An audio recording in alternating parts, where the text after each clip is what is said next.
मुख्यमंत्री माझी लाडकी बहीण योजनेअंतर्गत सांगली जिल्ह्यातील 4,24,211 एवढ्या माता भगिनींच्या खात्यावर जमा होणार पैसे। पालकमंत्री सुरेश खाडे यांची माहिती। तर ही योजना कधीच बंद होणार नाही असंही जाहीर केले। मुख्यमंत्री माझी लाडकी बहीण योजनेअंतर्गत सांगली जिल्ह्यातील 4,24,211 एवढ्या माता भगिनींना योजनेचा लाभ मिळणार असल्याची माहिती पालकमंत्री सुरेश खाडे यांनी दिली। यामध्ये एकूण प्राप्त अर्जांपैकी 33,313 एवढे अर्ज सामान्यतः अमान्य करण्यात आले असून 23,003 एवढे अर्ज पूर्णतः अमान्य करण्यात आलेले आहेत। मान्य झालेले सर्व अर्जदार माता भगिनी यांच्या खात्यावर 17 ऑगस्ट रोजी 2 महिन्याचे पैसे जमा होतील असंही पालकमंत्री खाडे म्हणालेत। आणि याबरोबरच शासनाची ही महत्त्वाकांक्षी योजना असून ही योजना कधीही बंद होणार नाही असा विश्वास पालकमंत्री सुरेश भाऊ खाडे यांनी व्यक्त केला आहे। महायुती शासनानं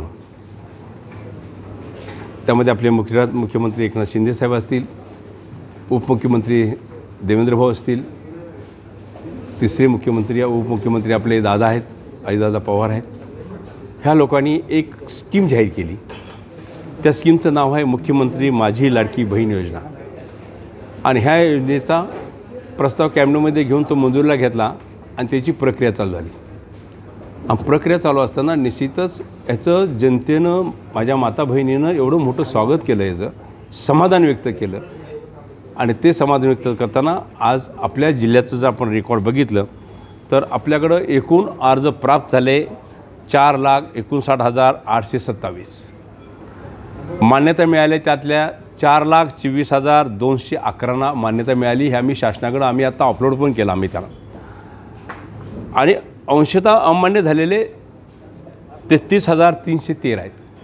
आणि ह्यातले पण काय अर्ज 14 तारखेच्या मिडनाईटपर्यंत 12 वाजेपर्यंत ह्यातले पण काय अर्ज तर त्रुटी दूर करून जर आले तर तेही ह्यामध्ये ॲड होतील। आणि 17 तारखेला राज्यस्तरीय एक मोठा कार्यक्रम पुण्यामध्ये मुख्यमंत्री आणि दोन्ही उपमुख्यमंत्री हा कार्यक्रम माझी लाडकी बहीण योजना ह्या योजनेचे पैसे वर्ग झालेलं बटन दाबणार आहेत। त्याच वेळेला अशा आदेश आहेत की प्रत्येक जिल्ह्याच्या पालकमंत्र्यांनी जिल्ह्यात राहायचं आहे, प्रशासन सगळं बरोबर घ्यायचं, कलेक्टर असतील, CO असतील, आयुक्त असतील, SP असतील, बाकी सगळे त्यांचं सगळं प्रशासन असेल, त्यांच्या माध्यमातून आपणही इथं महिलांचा मेळावा घ्यायचा आणि ते ऑनलाईन सिस्टममध्ये ते त्यांना बघता यावं की आपले पैसे वर्ग झाले, बटन दाबलं मुख्यमंत्र्यांनी, दोन्ही उपमुख्यमंत्र्यांनी। आणि हा जा लाईव्ह कार्यक्रम आम्ही 17 तारखेला, आम्ही ही 20 तारीख आहे पण 17 तारखेला होईल आणि त्यानंतर सगळ्या महिला घेऊन आम्ही हा कार्यक्रम आयोजित करतो आहे। तर ह्या दृष्टिकोनातून काम करत असताना निश्चितच ही एक मोठी स्कीम आपण ही तयार केलेली आहे। त्यामध्ये काही त्रुटीमध्ये टोटल अमान्य झालेले अर्ज खूप कमी आहेत, 1% 2% पण नाही आहेत, अर्धा टक्का। त्यामध्ये 2,303 फक्त रजिस्ट्रेशन झालेले अर्ज। आणि त्यामध्ये निश्चितच ही स्कीम मगाशी सांगितलं की ही स्कीम आता हा लॉट 14पर्यंतचा लॉट जाईल। 31पर्यंतच्या नोंदणी आपण 14पर्यंत घेतो आहे, 17ला तो डिक्लेअर करतो आहे। मागले जे अर्ज येतील ते पुढं त्याची तारीख डिक्लेअर करून त्यावेळी आपण अपलोड करणार आणि त्यावेळी तो कार्यक्रम घेऊ।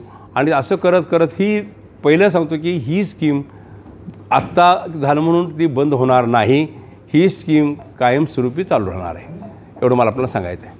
Bureau report SBN Marathi, Sangli.